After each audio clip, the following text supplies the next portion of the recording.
J'ai souhaité faire cette formation pour un défi personnel, n'étant pas bachelier et voulant continuer mes études. J'ai fait cette formation tout d'abord, c'était pour ma satisfaction personnelle et puis j'avais envie d'évoluer dans mon métier. J'ai voulu faire cette formation parce que je n'avais pas mon bac. J'ai mes deux filles qui ont le bac et pourquoi pas moi. C'était pour valider l'équivalent du bac parce que je n'ai pas le bac.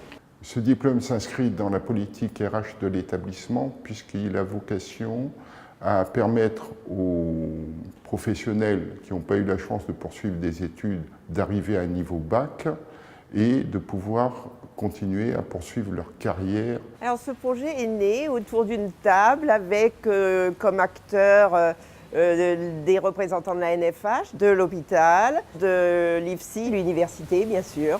Et nous avons donc échangé sur l'organisation, le contenu d'un DAEU qui serait spécifique aux agents de l'hôpital. Il fallait conserver donc ce public tout au long de la formation, c'est-à-dire 2 ans. Les résultats étaient très bons puisque 10 agents sur 11 ont eu leur diplôme. Ce public qui reprenait les études après bien longtemps a fait preuve d'une motivation depuis le début jusqu'à la fin du DAEU. Alors, dans le cadre de l'ingénierie de formation, le rôle de l'université a été de proposer un schéma qui corresponde aux besoins recensés des personnels qui allaient suivre cette formation. La particularité de ce diplôme est qu'en plus des options obligatoires français et anglais, c'est une option culture hospitalière qui a été mise en place. C'était un projet très innovant dans l'ingénierie de formation qui consistait à mettre en place un module spécifique qui est une première en France. C'était un projet qui était porté par des soignants de l'hôpital, un juriste, une hygiéniste, des cadres de santé, des cadres formateurs pour des soignants de l'hôpital. Posez bien le coude dans la gouttière. Voilà, là c'est bon. Nous sommes à Cilaos, le cirque le plus élevé de l'île, avec près de 7000 habitants. L'hôpital de Cilaos qui fait partie du CHU de La Réunion, avec ses 15 lits.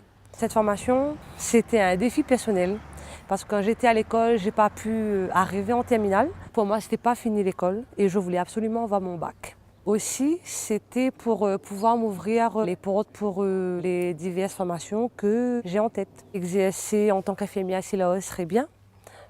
C'est une continuité de ce que j'ai commencé. La première promotion s'est clôturée en mai 2012 et il y a eu reconduction donc de ce projet puisqu'il y a eu réussite avec donc des équivalences bac obtenues par les candidats. Par rapport au DAU de 2012, nous avons à peu près le double d'inscription. C'est un projet magnifique qui s'inscrit pleinement dans ce qui est la belle tradition hospitalière d'aide à la promotion sociale.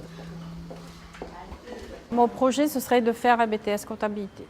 Je souhaite passer le concours d'assistante sociale. Je me suis inscrite pour faire un diplôme universitaire de soins palliatifs. Soit je m'oriente vers éducateur spé ou du droit. M'orienter plus vers l'administratif que vers les soins. L'obtention de ce prix ANFH, c'est vraiment pour nous une très très belle reconnaissance. C'est un encouragement très fort pour tous nos professionnels et puis ça montre qu'il y a quelque part une reconnaissance nationale des capacités des acteurs de la Réunion à porter des dynamiques d'innovation sociale pour les professionnels hospitaliers.